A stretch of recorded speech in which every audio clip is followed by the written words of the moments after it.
사랑하는 성도 여러분, 8월 5일 금요일 새벽 만나에 오신 여러분 환영하고 축복합니다. 벌써 이번 주간의 마지막 새벽 만나입니다. 내일은 새벽 만나는 없지만 오늘 금요 심야 예배의 본문이 오늘 본문에 이어서 연결이 되고요. 금요 심야에 나와서 함께 기도하실 수 있기를 바라고요. 무엇보다도 심야 예배에 참석하지 못하시는 분들은 오늘 금요 심야의 본문 말씀을 가지고 또 함께 은혜 받으시고 또 연결해서 묵상하시면 좋을 것 같습니다. 오늘 우리에게 주시는 하나님의 말씀은 마태복음 22장 41절에서 46절까지의 말씀을 보겠습니다. 마태복음 22장 41절에서 46절 말씀 제가 여러분에게 봉독해 드리도록 하겠습니다. 바리새인들이 모였을 때에 예수께서 그들에게 물으시되 너희는 그리스도에 대하여 어떻게 생각하느냐? 누구의 자손이냐? 대답하되 다윗의 자손이니이다. 이르시되 그러면 다윗이 성령에 감동되어 어찌 그리스도를 주라 칭하여 말하되 주께서 내 주께 이르시되 내가 내 원수를 내 발 아래 둘 때까지 내 우편에 앉아 있으라 하셨도다 하였느냐? 다윗이 그리스도를 주라 칭하였은즉 어찌 그의 자손이 되겠느냐 하시니 한마디도 능히 대답하는 자가 없고 그날부터 감히 그에게 묻는 자도 없더라. 아멘.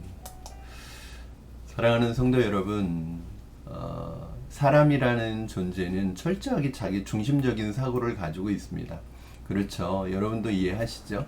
사람이라는 존재가 자기 중심성을 가지고 있기 때문에 사실은 이것이 모든 면에서 문제가 됩니다.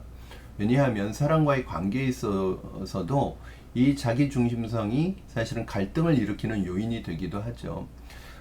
다른 사람의 입장이나 다른 사람의 상황을 고려하지 않고 어떤 것이든 내 입장과 내 상황에서 그것을 주장하다 보면 다른 사람과 내가 다른 의견을 가질 수가 있습니다. 그럴 때 다른 사람이 가지고 있는 의견이 나와 다르다고 생각하지 않고 그 사람이 틀렸다고 생각하기 마련이죠. 그리고 그것을 잘 받아들이기를 어려워합니다. 이것이 바로 인간이 가지고 있는 자기 중심적인 사고입니다.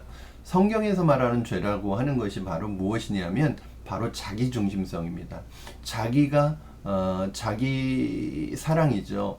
자기를 사랑하는 것이 나쁘다는 것이 아니라 자기 외에는 다 아무것도 아닌 거죠. 모든 일이 자기가 중심이 되다 보니까 사람과의 관계도 하나님과의 관계도 모든 것이 깨질 수밖에 없게 됩니다.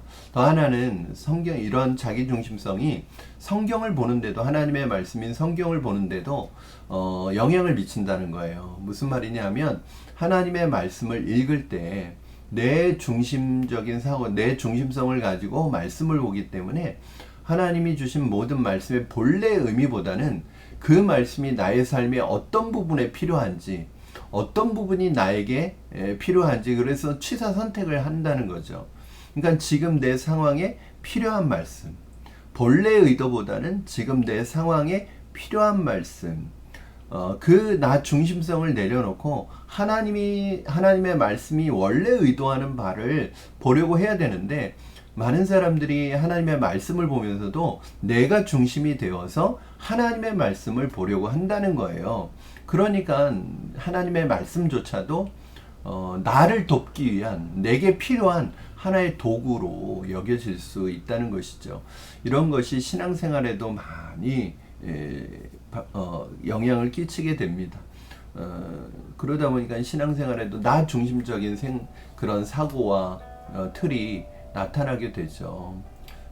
사랑하는 성도 여러분, 저는 여러분 안에 나 중심성에 대한 이 진지한 고민이 있기를 주님의 이름으로 축원합니다. 무엇보다도 오늘 본문 말씀은 그러한 나 중심적인 사고가 어떤 방향으로 나타날 수 있는지를 보여주는 말씀입니다. 사실 오늘 본문은 마가복음과 누가복음에서도 나오는 본문인데 특별히 마가복음과 누가복음에서는 예수님의 독백 형식으로 제시가 되고 있는데 오늘 본문에서는 바리새인들과의 대화로 제시가 되고 있다는 것이 좀 다른 부분입니다. 문제의 중심은 그리스도의 정체성에 대한 부분에 있어서 다윗의 후손이라는 의미와 관련되어 있습니다. 이 부분에 있어서 같은 단어인데, 같은 용어인데 바리새인들이 인식하고 있었던 다윗의 후손이라는 의미와 예수님이 말씀하시고 있었던, 예수님이 말씀하시는 다윗의 후손이라는 의미가 다르다는 거예요. 어제 본문에 이어지는 바리새인들과의 대화 속에서 나오는 이야기 중에 하나입니다. 예수님께서 다윗의 후손으로서의 그리스도에 관한 이야기를 가지고 질문을 바리새인들에게 하십니다. 그리스도가 누구의 후손이냐라는 질문을 하실 때 바리새인들은 이미 구약 성경 곳곳에 그리스도가 다윗의 후손으로 오실 것에 대한 암시가 있기 때문에 그것에 대해서는 어렵지 않게 대답합니다. 다윗의 자손이니이다, 이렇게 대답을 하죠. 이 대답은 쉽게 했죠. 그런데 이어서 예수님께서는 다른 질문을 합니다. 재차 질문을 하시는데 이 질문에 대해서는 아무도, 그 누구도 대답할 수 없었다고 이야기합니다. 오늘 그 예수님의 질문을 한번 살펴볼까요? 43절부터 45절까지의 내용입니다. 제가 읽어드리겠습니다. 이르시되 그러면 다윗이 성령에 감동되어 어찌 그리스도를 주라 칭하여 말하되 주께서 내 주께 이르시되 내가 내 원수를 내 발 아래 둘 때까지 내 우편에 앉아 있으라 하셨도다 하였느냐. 다윗이 그리스도를 주라 칭하였은즉 어찌 그의 자손이 되겠느냐 하시니. 예수님께서는 뭐라고 말씀하시는 거냐? 예수님께서 시편 110편 1절 말씀에 인용해서 심지어는 다윗조차도 그리스도를 내 주라고 표현을 했다는 거예요. 내 주인이라고 표현을 했는데 하나님도, 여호와 하나님도 주인으로 주님이라고 불렀고 또 그리스도를 주님이라고 불렀다는 거예요. 그런데 어떻게 다윗이 주님이라고 불렀던 그 그리스도께서 다윗의 자손이 될 수 있겠느냐, 이 질문을 하신 거죠. 그런데 여기에 그 누구도 대답하는 이가 대답할 엄두를 내는 이가 없었다고 오늘 말씀은 기록하고 있습니다. 46절 말씀에 한마디도 능히 대답하는 자가 없고 그날부터 감히 그에게 묻는 자도 없었더라. 뭔가 예수님께서 핵심을 찌르는 질문을 하셨다는 걸 알 수 있죠. 그렇다면 예수님의 말씀은 그리스도께서 다윗의 후손으로 오신다는 것을 부정하는 것이냐? 그러면 그리스도는 다윗의 후손이 아니냐? 그거는 아니에요. 여러분, 여기에서 의도가 되게 중요한데요. 성경에 이미 구약 성경에 예수님께서, 그리스도께서 다윗의 후손을 통해서 나오실 것에 대한 예언이 있기 때문에 예수님이 말씀하시고자 하시는 것은 그리스도께서 다윗의 후손으로 오신다는 것 자체를 부정하는 것은 아니고, 정말 예수님께서 말씀하시고자 하시는 바는 바리새인들이 그리스도가 다윗의 후손으로 오신다는 의미를 수정해 주시고 고쳐 주시는 것이라고 할 수 있죠. 당시 바리새인들이 예수님이 그리스도가 다윗의 후손으로 오신다는 이것에 대해서 어떻게 인식하고 있었는지를 우리는 알 수 있는 거죠. 다윗의 혈통으로 오신다는 의미를 바리새인들은 다윗을 닮은, 즉 다윗의 정통성을 이어받는 왕으로, 즉 다윗과 닮은, 다윗과 같은 그런 그리스도를 기대하고 있었다는 거예요. 바리새인들이나 유대인들은. 그러나 예수님께서는 다윗의 혈통으로 오시는 사람 중에서 그리스도가 있는 것이 아니라 이미 하나님이신, 성자 하나님이신 그리스도께서 다윗의 혈통을 통해서 이 땅에 오실 것이라는 거예요. 어떻게 보면은 바리새인들이 가지고 있었던 그리스도관이라는 것은 철저하게 인간 그리스도, 인성을 갖춘 그리스도, 자기들이 원하는 그리스도, 자기들이 기대했던 그리스도, 다윗을 닮은, 그래서 군사적인 메시아, 정치적인 메시아, 그런 다윗과 같은 그리스도를 다윗의 혈통이라는 말에 다 포함시키고 있었던 것이에요. 그러니까 어떻게 보면 그리스도도 자기들이 기대하고 자기들이 원하는 그리스도를 기대했던 것이죠. 이것이 다윗의 후손으로 오신다는 그 말에 포함이 되어 있었던 것입니다. 그러나 예수님께서 말씀하시고자 하시는 바는 이것을 통해 인간 다윗을 닮은 그리스도가 아니라 그 의미를 초월하는, 그 이상의 의미를 지니신 그리스도이심을 말씀하고 계시는 것입니다. 예수님께서 말씀하시는 그리스도는 어떤 면에서는 그리스도의 신성을 더 강조한다고 볼 수 있겠죠. 바리새인들은 그리스도를 기다리고 있었지만 본래 하나님께서 의도하시는 그리스도의 의미가 아니라 자신들의 현실에 필요한, 자신들을 도울 수 있는, 자신들의 문제를 해결해 줄 수 있는 그리스도를 기다리고 있었던 것입니다. 그러니까 정작 그리스도께서 이 땅에 오셨지만, 다윗의 혈통을 통해서 이 땅에 오셨지만 그 그리스도를 영접하고 받아들이지 않고 오히려 거절하고 있었던 그들의 모습을 예수님께서 우회적으로 비판하고 계시는 것입니다. 그렇죠. 왜냐하면 정작 그리스도가 이 땅에 오셨지만 자기들이 원했던 그리스도가 아닌 거예요. 자기들이 기다렸던 그리스도가 아닌 거예요. 자신들의 현실적인 문제를 해결해 줄 수 있는 그리스도가 아닌 거예요. 그러니까 그런 그리스도는 우리에게 필요가 없다라는 인식을 가지고 있었던 거죠.